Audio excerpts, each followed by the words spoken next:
गोडसे के वारिस हैं तो हीरो हैं। तो बताइए ये कह रहे हैं ना कि सनातन का अपमान नहीं सहेगा हिंदुस्तान। हाँ, सवाल है कि सनातन का अपमान क्या हो रहा है नहीं हो रहा वो छोड़ दीजिए, लेकिन उससे यह तो इस्टेब्लिश हो रहा है कि देश में एक दलित सीजीआई का अपमान सहने के लिए सरकार और दिल्ली पुलिस तैयार है। वो तो गोडसे के वारिस हैं तो हीरो हैं।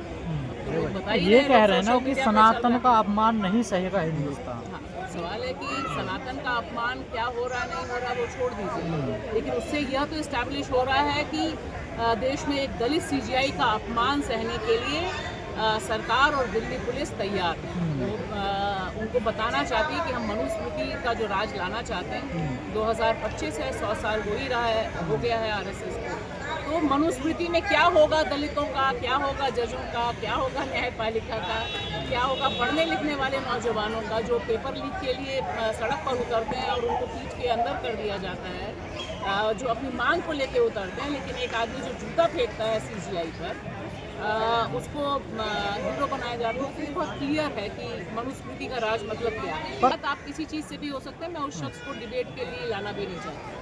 मेरी नज़र में वो एक अपराधी है और उसके खिलाफ कार्रवाई होनी चाहिए जो देश का कानून कहता है। नहीं, क्या वो बुलडोजर राज चाहते के हैं? खिलाफ यहाँ पे लोग बैठे हैं, आप उनका इंटरव्यू छापेंगे? कितनी देर एएनआई उनका इंटरव्यू छापेगी जिनके बुलडोजर से घर गिरे हैं? 50,000 से ज़्यादा दिल्ली में लोगों के घर उजड़े हैं। मीडिया ने इसको हाइप बनाया, इसको दिखाया। वो बुलडोज़र जस्टिफाइड है और बुलडोज़र कभी जस्टिस नहीं ला सकता।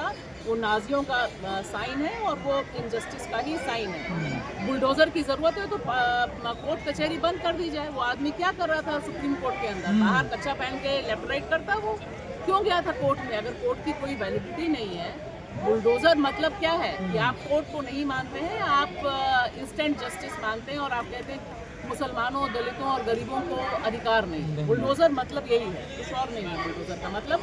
वरना जहाँ पे आप खड़े हैं, आसाराम बापू का इतना बड़ा आश्रम चल रहा है, राम रहीम जो रेपिस्ट और हत्यारा है वो जाकर ड्रामा करता है। चिन्मयानंद का मिशन जहाँ पे 17 हिंदू लड़कियों ने कंप्लेन की, उनका घर पे बुलडोज़र चला, कहीं नहीं चलता है।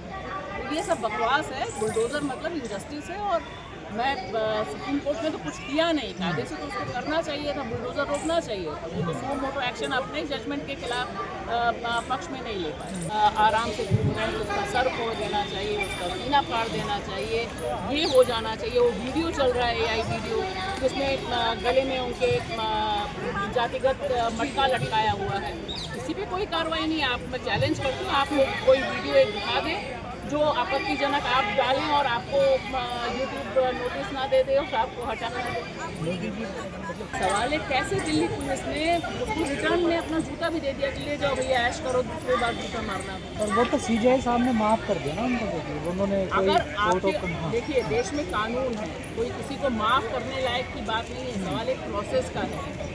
यहाँ पर आप और हम जब अपनी मांग के लिए खड़े होते हैं जंतर मंतर पे, पिटाई होती है, लोगों को जेल भेजा जाता है, तो भी प्रोसेस फॉलो। कॉन्स्टिट्यूशनल संकट मुझे दिखे। अभी तक कोई कार्रवाई नहीं हुई है। उन्होंने कहा कि जो भी करना है करिए, मुझे कोई चिंता अफसोस वो तो गोडसे के वारिस हैं तो हीरो हैं। तो बताइए ये कह रहे हैं ना कि सनातन का अपमान नहीं सहेगा हिंदुस्तान। हाँ, सवाल है कि सनातन का अपमान क्या हो रहा है नहीं हो रहा वो छोड़ दीजिए, लेकिन उससे यह तो इस्टेब्लिश हो रहा है कि देश में एक दलित सीजीआई का अपमान सहने के लिए सरकार और दिल्ली पुलिस तैयार है। तो उनको बताना चाहती है कि हम मनुस्मृति का जो राज लाना चाहते हैं 2025 है, 100 साल हो गया है आरएसएस को। तो मनुस्मृति में क्या होगा दलितों का, क्या होगा जजों का, क्या होगा न्यायपालिका का, क्या होगा पढ़ने लिखने वाले नौजवानों का जो पेपर लीक के लिए सड़क पर उतरते हैं और उनको पीठ के अंदर कर दिया जाता है, जो अपनी मांग को लेके उतरते हैं, लेकिन एक आदमी जो जूता फेंकता है सीजीआई पर उसको हीरो बनाया जाता है। तो ये बहुत क्लियर है कि मनुस्मृति का राज मतलब क्या है। पर राकेश किशोर ये भी कह रहे हैं कि जो सीजीआई